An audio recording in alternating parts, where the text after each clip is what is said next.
Selamat datang di kanal Raja Shinobi. Hari ini, kita akan membahas teori dan prediksi terbaru dari Boruto to Blue Vortex. Lompatan waktu ini membawa konflik yang semakin panas, perseteruan Boruto dan Kawaki, serta ancaman baru yang mengancam dunia Shinobi. Apakah Boruto mampu merebut kembali takdirnya?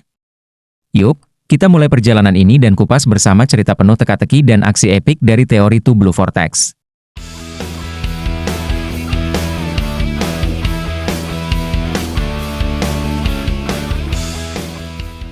Cerita dimulai dengan memperlihatkan Code, yang diselimuti dengan rasa kebenciannya terhadap Konoha dan sekutunya.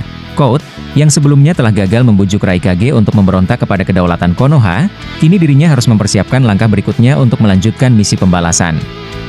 Di sisi yang lain, kita diperlihatkan kepada Kawaki yang telah kembali ke desa Konoha. Akan tetapi, Kawaki sangat terlihat berbeda dengan biasanya, kini rasa benci dan rasa keinginan untuk menciptakan dunia baru mulai nampak di pikirannya. Lalu kemudian dirinya berniat akan membunuh siapa saja yang menghalangi impiannya tersebut. Termasuk akan membunuh Boruto bahkan yang berada di belakang Boruto. Kemudian Kawaki berkata kepada dirinya sendiri, "Sial, kenapa rasa ini bercampur dengan sesuatu yang tidak ingin aku lakukan? Apa yang harus aku lakukan? Dan kenapa Boruto masih saja tidak bisa kuhabisi? Dan aku harus membunuhnya agar dunia ini bisa berubah jadi lebih baik. Dan bahkan jika Sarada ikut campur termasuk si ular keparat itu, aku juga tidak akan segan untuk membunuh mereka. Bagiku, kedamaian yang abadi hanya akan tercapai jika kita menjadi satu-satunya yang terkuat." Kemudian adegan memperlihatkan suasana desa Konoha yang tenang, dan terlihat para shinobi Konoha masih beraktivitas seperti biasa. Di tempat itu terlihat Sarada dan Mitsuki yang sedang berdiskusi tentang ancaman yang mungkin akan datang kepada mereka. Sarada kemudian berkata, "Semakin lama, desa ini terasa seperti target. Setiap kali kita merasa aman, ancaman baru muncul, entah itu dari Otsutsuki, dari para Shinju, atau bahkan pengkhianatan dari dalam." Mitsuki kemudian menjawab, dengan tenang tetapi serius, "Itulah risiko menjadi desa yang kuat. Konoha selalu menjadi pusat perhatian dunia shinobi. Tapi, akhir-akhir ini, aku merasa ancamannya berbeda. Mereka tidak hanya ingin kekuasaan, tapi menghancurkan apa yang kita wakili." Sarada kemudian melanjutkan dengan menghela napas panjang dan berkata, "Dan itu membuatku berpikir, sampai kapan kita bisa terus bertahan? Tuan Hokage, kamu, aku, semua teman-teman kita terus berjuang, tapi sepertinya tidak ada akhirnya." Mitsuki kemudian menjawab kembali, lalu Mitsuki melirik Sarada, mencoba memahami kegelisahannya dan berkata, "Kamu merasa lelah, Sarada? Jangan khawatir, kita akan bisa melewati semuanya dengan baik-baik saja." Lalu Sarada menjawab dan menoleh ke Mitsuki, lalu tersenyum kecil. "Bukan lelah secara fisik, aku hanya khawatir tentang masa depan. Jika generasi kita tidak bisa menemukan cara untuk mengakhiri siklus ini, apa yang akan terjadi pada desa ini? Bagaimana dengan generasi setelah kita?" Lalu Mitsuki menjawab dengan menatap lurus ke depan, berpikir dalam-dalam dan berkata, "Itu pertanyaan besar, tapi aku percaya, kita harus mulai dari memahami apa yang sebenarnya membuat desa ini terus menjadi sasaran, apa yang membuat kita begitu berbahaya di mata orang lain." Terlihat Sarada mengangguk pelan dan menjawab, "Mungkin saja jutsu kita, kekuasaan politik, atau mungkin warisan kita yang penuh konflik." Kemudian Mitsuki tersenyum tipis, lalu menjawab dengan suara yang sedikit lembut, "Aku rasa itu karena nilai-nilai yang kita pegang, persahabatan, keluarga, kepercayaan, musuh kita selalu berpikir itu adalah kelemahan, tapi kenyataannya, itulah kekuatan kita." Terlihat Sarada terdiam sejenak, lalu berbicara dengan nada penuh tekad, "Kalau begitu, kita harus melindungi nilai-nilai itu, tidak hanya dengan kekuatan tapi dengan pikiran, dan kita harus lebih pintar daripada musuh-musuh kita." Lalu Mitsuki tersenyum penuh arti dan menjawab, "Itu kalimat yang terdengar seperti seorang Hokage, Sarada." Kemudian Sarada tertawa kecil, tetapi dengan semangat yang terlihat jelas di matanya, lalu dia berkata, "Mungkin saja, tapi aku tidak akan bisa melakukannya sendirian, aku butuh kalian semua, termasuk kamu, Mitsuki." Lalu Mitsuki menatap Sarada dengan kesetiaan yang tulus dan berkata, "Sudah tentu aku di sisimu, Sarada, apapun yang terjadi kita akan selalu berusaha bersama." Kemudian angin sepo-sepo meniup dedaunan, menambah suasana damai taman itu. Namun, jauh di lubuk hati mereka, baik Sarada maupun Mitsuki tahu bahwa kedamaian ini tidak akan bertahan lama. Apapun ancaman yang akan datang, mereka harus siap, karena inilah tugas generasi mereka menjaga Konoha tetap berdiri di tengah badai dan ancaman. Setelah momen tersebut, adegan berpindah dulu kepada Boruto dan Kashin Koji di tempat latihan. Beberapa hari setelah Boruto berhasil menguasai dasar space-time ninjutsu, Kashin Koji memutuskan untuk mengujinya dalam situasi nyata. Mereka pindah ke lokasi lain, di sebuah hutan yang dipenuhi jebakan dan makhluk berbahaya, untuk mensimulasikan pertempuran yang sesungguhnya. Kashin Koji lalu berkata, "Boruto, kemampuanmu hanya teruji di tempat latihan. Di sini, aku ingin melihat apakah kau mampu bertahan di bawah tekanan nyata. Jangan hanya bertahan, gunakan teknikmu untuk bertarung."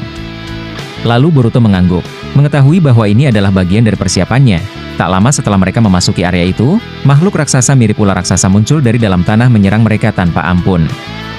Lalu Boruto berteriak dan berkata, "Makhluk apa ini? Aku bahkan belum siap sepenuhnya." Kashin Koji lalu ia berkata, "Lupakan rasa takutmu. Gunakan apa yang sudah kau pelajari, fokuskan cakramu dan manfaatkan ruang di sekitarmu." Terlihat Boruto melemparkan beberapa kunai bertanda ke arah makhluk itu, lalu ia mencoba berpindah-pindah untuk mengelabui serangannya. Namun, tekanan dari serangan makhluk tersebut membuatnya kehilangan fokus beberapa kali, dan hampir terkena serangan fatal. Lalu Boruto berkata dalam hati, "Tenang, Boruto, ingat apa yang dikatakan Koji. Fokuskan cakra, jangan biarkan emosi menguasaimu." Kemudian dengan tekad baru, Boruto memusatkan karmanya, merasakan koneksi yang lebih kuat antara dirinya dan tanda-tanda teleportasinya. Kali ini, ia berhasil berpindah tepat ke punggung makhluk itu. Dengan satu serangan rasengan yang diperkuat oleh karma, ia berhasil melumpuhkan makhluk tersebut. Terlihat Boruto tersenyum lega dan berkata, "Akhirnya aku berhasil, teknik ini dapat sepenuhnya bisa kukuasai." Kashin Koji lalu berkata dan berteriak, "Bagus, Boruto, kau membuktikan bahwa teknikmu bisa digunakan dalam situasi nyata. Tapi ini baru permulaan, lawanmu nanti tidak akan semudah ini." Kemudian setelah ujian selesai, Koji membawa Boruto ke tempat persembunyian sementara. Di sana, ia memberikan informasi penting tentang Kawaki dan pohon Shinju yang sedang mengumpulkan kekuatan. Lalu Kashin Koji berkata kepada Boruto dengan berkata, "Kau harus tahu sesuatu, Boruto. Kawaki tidak hanya ingin menghancurkan dunia shinobi, dia mencoba menciptakan dunia baru di bawah kendalinya. Dan Kawaki juga berpikir untuk memperbaiki desa Konoha dengan caranya sendiri. Kau sebaiknya berhati-hati dengan itu semua, Boruto. Mungkin saja Kawaki juga sebenarnya ada sesuatu di balik karmanya itu. Seperti ada entitas Otsutsuki, dan aku yakin itu adalah entitas Ishiki Otsutsuki yang mencoba bangkit kembali melalui karma Kawaki." Lalu terlihat Boruto yang begitu marah. "Aku tidak percaya dia bisa sejauh itu. Aku harus menghentikannya sebelum semuanya terlambat." Kashin Koji kemudian menjawab, "Itulah mengapa kau harus mempersiapkan diri sepenuhnya. Pertarungan melawan Kawaki tidak hanya tentang kekuatan, tapi juga tentang strategi dan tekad. Jangan sampai emosi menguasaimu." Setelah itu Boruto mulai merancang strategi untuk menghadapi Kawaki. Dengan bantuan Koji, ia berlatih menciptakan kombinasi teknik baru yang menggabungkan space-time ninjutsu, karma, dan serangan elemen petir khas miliknya. Lalu Boruto berkata dengan nada tinggi, "Aku harus menjadi lebih cepat dan lebih kuat. Kalau tidak, aku tidak akan punya kesempatan melawan Kawaki atau para Shinju." Kashin Koji kemudian ia berbicara, "Jangan hanya fokus pada kekuatan. Ingat, shinobi yang paling kuat adalah yang mampu berpikir di luar batas dan memanfaatkan segala hal di sekitarnya. Kau memiliki potensi itu, Boruto." Lalu terlihat Boruto mengangguk, dan Boruto mulai menyadari bahwa kekuatan bukanlah segalanya. Dengan keyakinan baru ia melanjutkan latihannya, bersumpah untuk melindungi dunia shinobi dari kehancuran. Setelah berbulan-bulan pelatihan intensif, Boruto merasa lebih siap dari sebelumnya. Ia memandang ke Cakrawala, mengetahui bahwa pertempuran besar sudah dekat. Kemudian Boruto berkata dalam hati, "Kawaki, aku tidak akan membiarkanmu menghancurkan dunia ini, dan aku akan menyelamatkan dirimu. Lalu, aku akan membawamu pada impian yang sesungguhnya dan bukan impian seperti kebodohan yang selama ini kau yakini. Dunia shinobi akan tetap bertahan, tidak peduli apa yang harus aku korbankan." Lalu Boruto mengambil kunai bertandanya dan menghilang dalam sekejap, menggunakan space-time ninjutsu barunya untuk memulai perjalanan menuju konfrontasi besar dengan Kawaki. Setelah momen itu, adegan kembali kepada Kawaki. Di Konoha, Kawaki mulai menunjukkan sesuatu yang tidak bisa. Dirinya seperti tidak bisa mengontrol emosi dan pikirannya. Lalu Kawaki berjalan dan berniat untuk menemui Himawari. Lalu di perjalanan, dirinya bertemu dengan Shikadai dan Ino, lalu mereka melihat Kawaki yang nampak tidak seperti biasanya. Shikadai dan Ino mulai merasakan perubahan aneh yang berkaitan dengan Kawaki dan karma miliknya.